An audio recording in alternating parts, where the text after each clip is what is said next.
Chapter 2 Back in Time. Patrick smiled and waved. Welcome, my friends. He was an older man with graying, shoulder-length black hair and wearing tinted glasses that slightly obscured his eyes, especially in the darkness of the night. His attire was a three-piece blue navy suit and leaning slightly onto an ornate gold-tipped cane. Gordon and Andy held on to their weapons just in case as I stepped up to officially meet Patrick. I stuck out my hand and he shook mine with a grip that could crush a stone. Are you the leader, or just another person? I laughed at the audacity of his arrogance. Well, I'm a leader, and welcome to the nation of California, you arrogant prick. His face seemed to scowl before he burst into laughter. Oh, you Americans think you own the world. And based on your reaction, I'd say you're the leader, even if you don't know it, or have the title. I was taken aback at that statement. Gordon then stepped up. How do we know that we can trust you? Patrick tipped his glasses down, revealing a green left eye and brown right eye. Because you're still standing. If I wanted you dead, well, then, my friend, you'd all be dead. Han then stepped forward. Who the hell do you think you are to come in here, swaggering in here and patronizing us? Patrick slammed his cane into the ground. You don't bite the hand that feeds, missy. Watch your next words very carefully. Andy stepped forward as Han shrunk back down into the background. We might have gotten off to the wrong foot.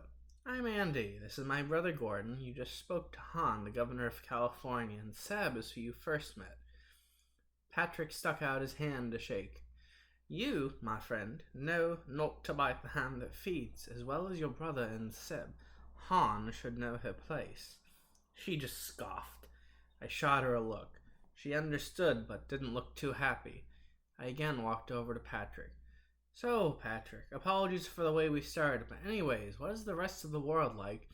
And how many nations comprise the European coalition? He stood tall and proud.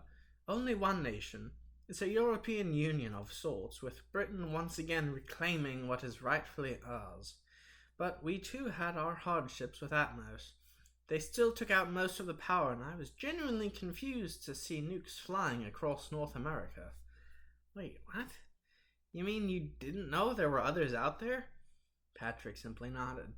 We had our suspicions, but again, couldn't prove anything, and we didn't want to run into Atmos again. We've already lost so much from them. But I want to propose an alliance. We shall give you the materials needed to rebuild, and in turn you'll help us to fight Atmos. Seb, how does this sound? It sounded good. A bit too good, but we didn't really have a choice. Mind if I hold a vote? He nodded. All in favor? Raise your hands.